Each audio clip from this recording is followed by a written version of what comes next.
Vico Uruguay auspicia y apoya la difusión de los principales contenidos de Sobre Ciencia.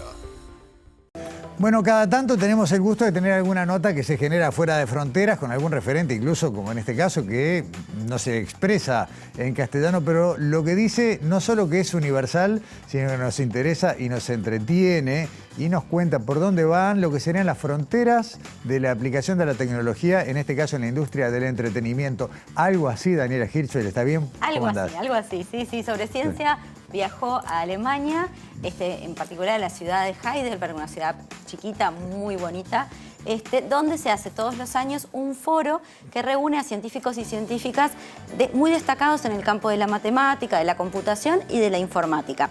Todos ellos tienen en común haber ganado un premio muy prestigioso en sus áreas, algo así como los Nobel de estos campos, que se llaman, por ejemplo, la medalla Fields, el premio Abel, el premio Turing, que son todas digamos, equivalentes al Nobel. En las áreas que el Nobel no cubre. Pero en las áreas que el Nobel no cubre, correcto. Tal cual. Allí estuvimos, este foro ocurre durante una semana y reúne también a 200, en general un poquito más de 200 jóvenes científicos también de estas áreas que se postulan y son elegidos para ir ahí. O sea que también hay como una cuestión digamos, de prestigio, ¿no? De ser elegidos. Y también llevan a 20 periodistas por año que obviamente tienen la oportunidad de estar rodeados de toda esta masa de científicos y científicas tan estimulantes. Está bueno. Y vos agarraste ahí, aprovechando esa concentración de gente, un nicho que, por un lado, si uno dice inteligencia artificial, hasta en la sopa, pero con un encuadre capaz no tan conocido, al menos en estas tierras. Tal cual. Ahí, obviamente, hay como un menú de científicos para entrevistar que siempre es tentador. Y en este caso, en particular, tuvimos la oportunidad de compartir una entrevista con Patrick Hanrahan. Si les digo así, seguramente no saben quién es, pero si les empiezo a decir que es uno de los fundadores de Pixar, que es la persona detrás de películas como Toy Story, Monster, Jurassic Park, ya empezamos a entrar en tema. Él es un experto en gráficos por computadora, de hecho es uno de los creadores o mayores desarrolladores de esta disciplina, y justamente desarrolló estos softwares y estas tecnologías que han hecho posible este realismo en las películas animadas. Está bien, aparte que uno ha ido viendo, ¿no? De película a película, como cada vez es justamente más real. Totalmente, sí. Y obviamente él es un premiado también, pero eso lo vamos a conocer un poquito más a lo largo de la entrevista.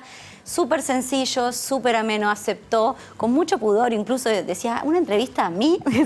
Una persona que obviamente, fundador de Pixar, estamos de acuerdo que un poco de exposición tiene, y por supuesto es profesor de computación de la Universidad de Stanford. O sea, estamos hablando de las grandes ligas.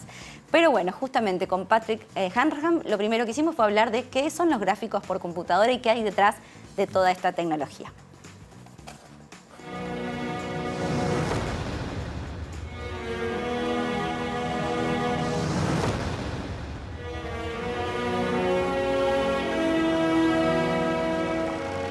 ¿A quién tienen ahí? ¿A King Kong?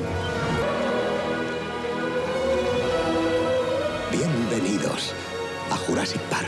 The basic problem we want to solve is how to make a picture of some virtual world, okay? So you imagine like a movie you've seen, Toy Story or Monsters, Inc. or Jurassic Park. There's some world that the filmmaker wants to create. And so we have to, in a computer, sort of simulate that virtual world. You get some description of the world and you have to convert it to a picture. And so, there's a couple things that involves. One is modeling all the different shapes in the world. So you have all the geometry of different shapes, like you have a face or a tree. You have different materials in the world. You have like leaves and skin, metal, all these things are different and they scatter light differently. So like some objects are shiny, some objects are dull, some are translucent. And then you have to actually simulate how the light moves through the world. So the light comes from the light sources, it sort of goes out into the world, it starts bouncing around in the world, and then eventually it makes it back to your eye or to a camera. And so you have to simulate all those light rays as they propagate through the world. So those are probably the major three things that we have to do, and each of those are whole subfields of computer graphics. Rose, mi lindo bombón, ¿traes otro corte? ¿Verdad que sí? ¡Es otro corte! Te cambiaste a algo. Las pecas. Te hiciste un lift, un retoque. Te depilaste.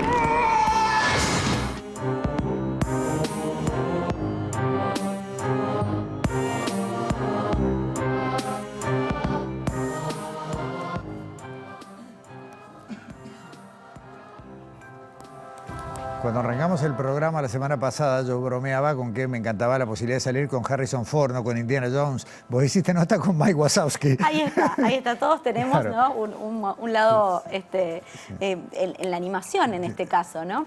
Pero bueno, como contaba Hanrahan, el tema de los gráficos por computadora está muy relacionado con la luz, con cómo se interpreta, cómo se simula la luz en estas animaciones, en estos gráficos, ¿no? Y quizás lo interesante es que, bueno, Hanrahan es físico, ¿no? Entonces, bueno, ¿cómo hace un físico para llegar al campo de la computación, ¿no? de los gráficos por computadora? ¿Cómo le ha valido este conocimiento a él?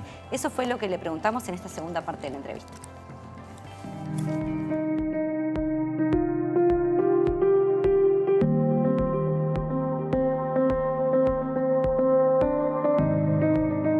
I started physics and then I went to biophysics, actually. And what I started to do was model nervous systems, actually.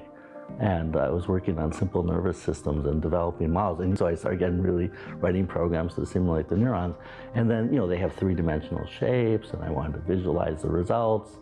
And so I just sort of, one day I just came across computer graphics where people basically said you could make a picture of what was inside the computer. You know, and up to that point, you may print out some numbers, but now I could picture the neurons. I could draw them. I could watch the electrical signals propagate. Then I just sort of got so enchanted by this idea, and I felt it was really important to what I was doing. So I just started, looking into computer graphics, and then I sort of just got seduced by it. You know, like it just was so fun and interesting, and it was new. You know, I mean, it was completely new. It was like unexplored.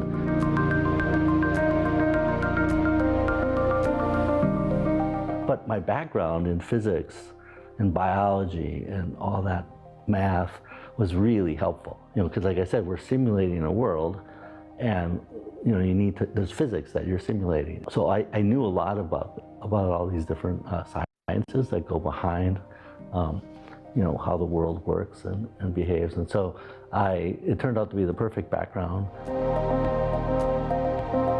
There's a lot of interesting science and math that we use and we need to know, because we got to eventually convert things to equations and computer programs and solve these equations and so on. And so, you know, it's not like you're just like, you know, using some computer paint system. I mean, you're really using science to do it.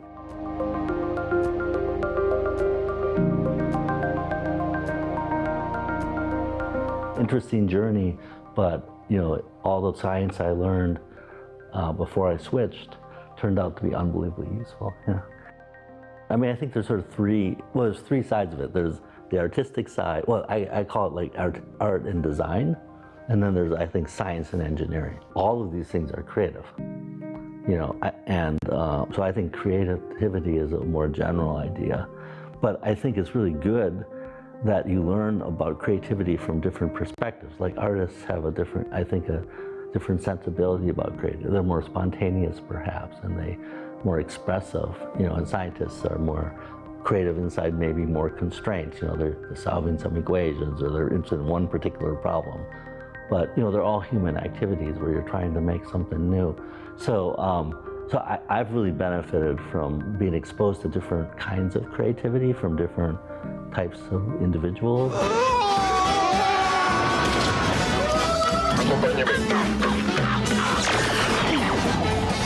Es tiempo para pánico. ¡Ay, nanita! I think one of the nice things about computer graphics was I got to explore a bunch of ways different people think creatively, and I think that enhanced my creativity. Mine is mostly in the technical things. That's how I'm creative, but I think I learned a lot by seeing how other people are creative. Yeah. Asistencia de gravedad. Gracias, voz interior. Al infinito y más allá.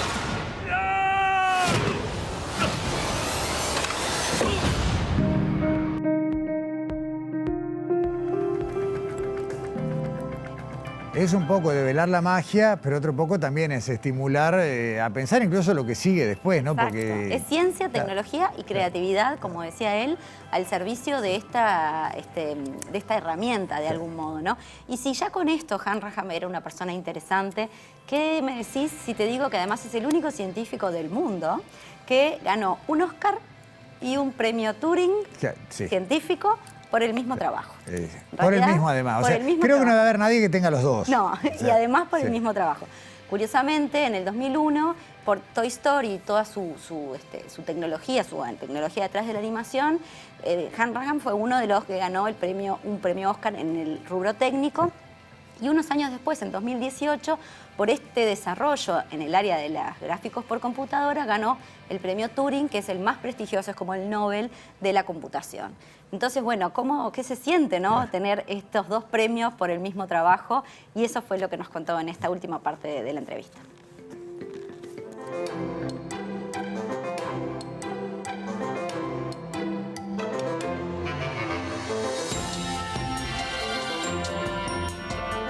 I always knew that computer graphics was a bit odd.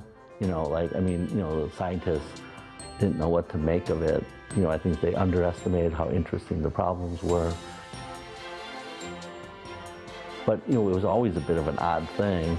So I never really thought anybody would win an award. And in fact, you know, there's only been one other award in computer graphics, which was 50 years ago in the Turing Awards. Rapidín, rapidín, rapidín. El niño despierta. Literas, son gemelos. What's meaningful to me is the work I did and the impact it has, and you know the fact that, you know, when I watch Toy Story with some kids and they're smiling and being happy, that's way more meaningful to me than the awards, you know. So it's like what people do with your technology. Like when I did this visualization work, you know, millions of people use my software to visualize stuff, and that's way more meaningful to me because they're making all these complex decisions based on these visualizations. And when I see the positive impact of that, that's much more meaningful than me getting an award. ¿Qué tal? En el vacío del espacio nadie te oye gritar. ¡No! ¡Suéltame! Tal vez, y con esto cerrando, Dani, ¿no? Ese tenedor animado de la última Toy Story sea lo más sorprendente, porque uno puede imaginarse una animación de una figura antropomorfa, por más que sea un peluche, pero ya animar un tenedor es como un montón. Tal cual. Y bueno, y todo el secreto está en la luz, como dice Hanrahan también, ¿no? Más allá de todo lo demás que involucra esta ciencia y tecnología detrás de la animación. Y este tipo de foros lo que te permite es conocer estos personajes que tan enriquecedores en los campos de la ciencia y la creatividad. Gracias, Daniela. Pausa en Sobre Ciencia, ya volvemos.